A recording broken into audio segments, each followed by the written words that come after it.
What's going on, YouTube? The Honda Civic and the Toyota Corolla have been the go-to choices for affordable sedans globally for decades. That's why when one of them has an advantage over the other, it's a big deal, which is exactly what we did have with the Corolla Hybrid since 2020 model year. Honda is ready to strike back though, since for 2025 the Civic is finally adding a hybrid powertrain as well as getting some significant enhancements this year. So now that we have a level playing field, is there a clear high MPG reliable sedan choice? Well, that's what we're getting ready to find out.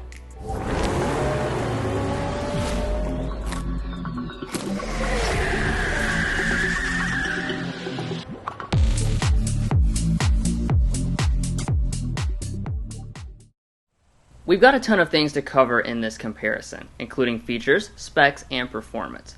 But let's start off by quickly establishing the pricing for these affordable sedans. While still affordable compared to most vehicles these days, both Civic and Corolla cost a good deal more than they did a few years ago, especially for the loaded models we have today. Starting with the new Civic, our Sport Touring Hybrid rings in at $32,845 after destination. Keeping things equivalent, we also have the loaded version of the Corolla, the Hybrid XLE. This version rings in at a more appealing price under $30,000. By the way, if you want to get the best price from local dealerships and access to valuable invoice pricing information for these models or any vehicle, we have a tool on our website to do just that. This is a great tool for shopping and can get you the best deal, so make sure you check the link in the description for more information. If you're new to our comparisons, we do them in an objective way. We've done our best to weigh the points awarded throughout in major and minor categories. And towards the end, we will go over the price difference and discuss resale and reliability information as well. Let's go ahead and get started. Beginning things out with the exteriors, you'll see both have tasteful looks that don't rock the design boat too much. The Civic has seen some updates this year to make it a bit more aggressive, and the Corolla continues on with its classic design. We're not going to grade subjective matters such as style preferences, but even despite the prices, both of them still have full LED lighting. On the Corolla, it's a more premium projector style LED, and neither of them have fog lamps. Continuing to the sides, both have traditional designs and come in a couple inches apart from each other in length. I do also want to mention both the Civic and Corolla can be had in hatchback varieties for those of you looking for a little bit more utility. The bigger difference is the wheel sizing. The XLE Corolla still only comes with 16-inch alloy wheels, while the Civic has new 18-inch contrast alloys this year. We'll discuss how those wheels do impact ride quality later on in the test drive for those of you concerned. But, moving to the rear, we have partially LED taillights on both. They're also identical in terms of features with no exposed exhaust outlets for these efficient models. Moving along, both mirrors are heated and have blind spot monitoring built in. And both also have each brand's entire safety suites included as standard equipment. That's a nice advantage that these two have over most of the other competition, and for warranties they have similar but not identical ones. Only the Toyota has 2 years of complimentary maintenance, since Honda has reduced their complimentary maintenance to only 1 year for all 2025 models. But more importantly, let's see what's different on the inside. But first, if you're new here, we're brothers, and we've been reviewing cars since we were 12 and 16. We may be young, but we love cars. And we'd love for you to subscribe to be a part of our Car Confections family. Let's learn a lot, have some fun with all the latest cars. So approaching the sedans, you will find smart entry systems for both. Plus the Civic has remote start built into the fob, free for life without subscriptions. Now opening up the doors to the interiors, you'll find nicely appointed cabins for the price. Let's start by talking about the seats themselves. The Corolla has a two-tone beige Softex faux leather seat with 8 ways of power adjustment and heating. The Civic, on the other hand, has more premium real leather finished in gray, and it matches the Corolla with 8 ways of power adjustment and heating. Neither of them have memory seats, and neither of them have lumbar support.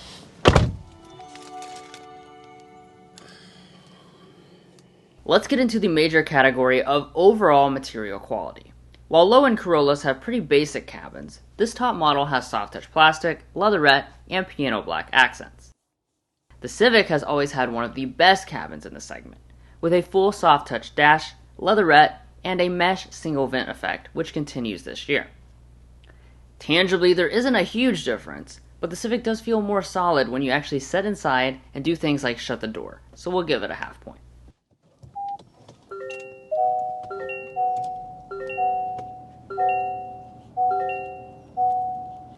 Once you start up these hybrids, you'll see the gauges are quite different.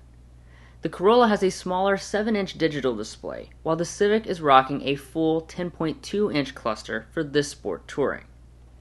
That's a lot more screen size, not to mention the impressive graphics you have on board. Coming back to the steering wheels, both are leather wrapped and manual adjusting, and neither include heating, although you probably didn't expect that anyways. Only the Civic has the premium touch of rain sensing wipers though.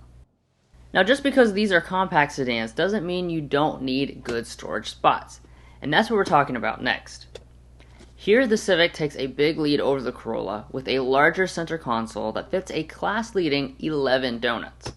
It also has deep cup holders and a larger front storage bin. To stay charged up, both have wireless charging pads, and moving to the shifters, you'll find a traditional setup on both. Operation is easy, and when in reverse, you'll find standard backup cameras. It's only the Civic that has front and rear parking sensors, as well as active trajectory. For the climate controls, we have a single zone setup on the Corolla, but a premium dual zone setup on the Civic. Also more premium on the Civic is your audio experience. The Corolla has a 9-speaker JBL sound system, while the Civic has a 12-speaker Bose setup.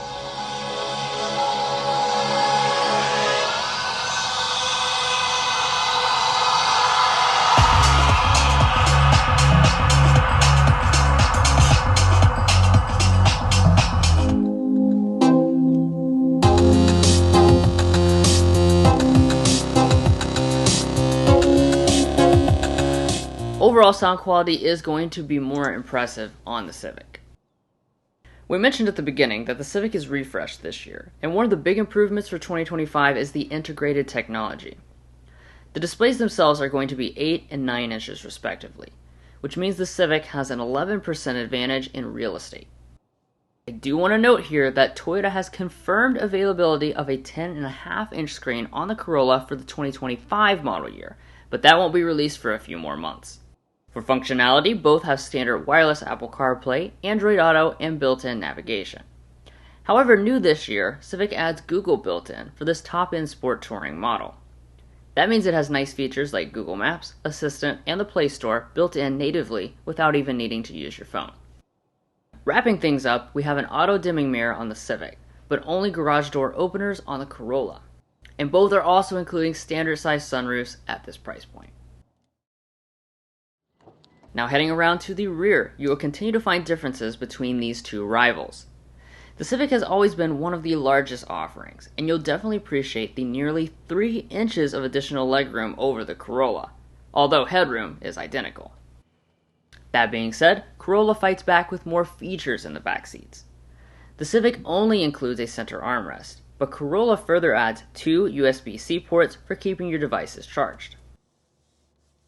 Both of them could benefit from some air vents though. The space trend continues as we head around to the trunks. The Civic has about a 9% advantage in overall cargo capacity, making it the more practical choice. Both have 60/40 split folding seats, and keep in mind if you need more space, they do offer those hatchback versions that I mentioned earlier. Neither of them have spare tires.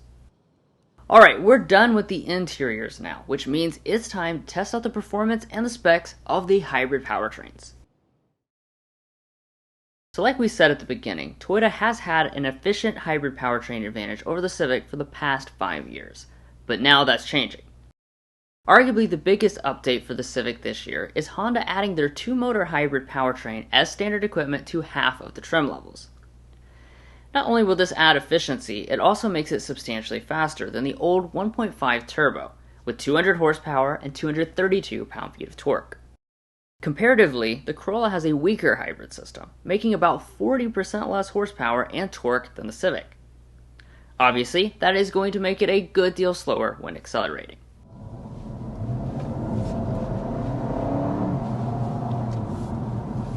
Nice. Alright. Got a spiffy little takeoff there with this Civic Hybrid, the most powerful Civic besides for the Type R. So obviously, this being a hybrid powertrain, one of the first things you're going to notice is the electric torque off of the line. So you do have that on board. Of course, we're not going to be giving you a full 0 to 60 right now. We're in downtown Montreal, so that would be very irresponsible, and we would certainly not do anything like that. But like I said, that gives you a good taste of just the quickness off the line with the instantaneous torque from the two-motor hybrid systems.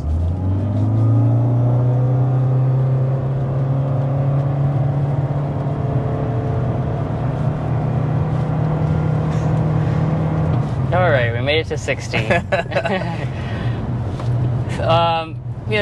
Fast, this is not fast. You didn't expect it to be fast, though. Goes 260. It does make it 260 miles an hour, indeed, even up an incline. To be fair, that was definitely an incline we were going up. As we accelerated in both of them, you probably noticed that they have eCVTs, or an eCVT-like experience. Power is routed to the ground via the front wheels on these testers, but the Corolla Hybrid can be had with all-wheel drive, unlike the Civic. So I loaded out the transmission. So the Hybrid is going to have a version of a eCVT in essence. If you get the regular 2-liter, it's going to come with a traditional CVT. Overall, like I said, very responsive. Everything just works together so nicely with Honda's two-motor hybrid system. That's really the main takeaway. You don't feel like weird lags or awkward transitions or anything like that, even if you just kind of suddenly, I punched it real hard, all of a sudden, nothing weird goes on at all. It just does what you need it to do. And also, I think they've done a good job with the eCVT here on the hybrid model, tuning it to maximize what is available with the engine and horsepower figures, and utilizing that electric torque off the line really well. Now, even though both of these are affordable sedans, you still want good ride quality and premium noise insulation. The Corolla's suspension is tuned very comfort-focused, and its smaller 16-inch wheels make for an excellent ride quality. While Civic isn't bad, it's not as comfortable. And as far as noise insulation, unfortunately we were not able to test out the Civic Hybrid since we were on a quick media drive in Montreal, Canada. Stay tuned to the channel for when we officially test this model out in Kentucky. And I do want to talk about your ride quality with this Corolla. Now, one of the very first things that struck me when we sat in this vehicle was surprisingly how comfortable it was. That is typically not a character trait you hear in this segment of vehicle. But I've noticed that the suspension does a really good job of soaking up the bumps, and where we're in the XLE trim level, we have the small 16-inch alloy wheels, which does give you really good ride quality, albeit they don't look great. I think they give you good ride quality.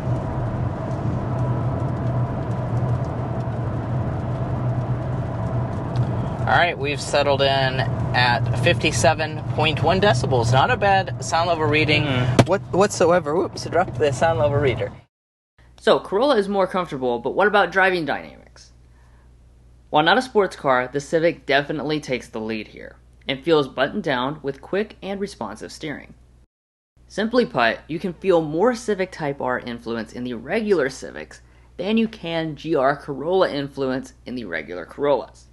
Now, of course, we don't have any real curvy roads to get on or anything, but we do have increased rigidity this year, so in terms of the feel, you continue to have just a really agile feel with the Civic. I always have loved the way that Honda has tuned this vehicle to just really always give it kind of that sporty flair, and you can tell that you have a little bit of those Type R bones even in your mainstream Civic and your hybrid model.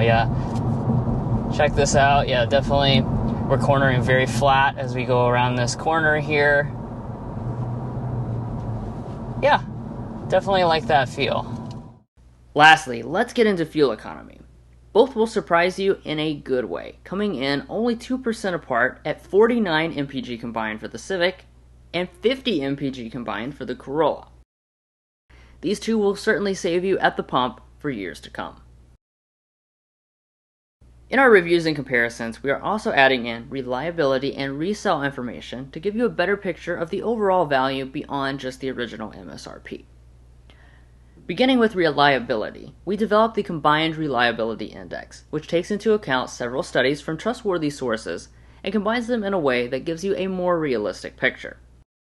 Honda and Toyota are two of the highest rated brands, Honda being 13 slots above industry average, awarding it 1.3 points, while Toyota is the very top brand for reliability, 16 slots above average, giving it 1.6 points. We also put Mason's economic degree to work to develop a detailed predicted resale value tool. After 5 years and 60,000 miles, Honda has the industry's highest predicted resale value of 64.79%, which is slightly higher than Toyota's second highest, 64.5%. With less than a percentage point between them, no points will be awarded here.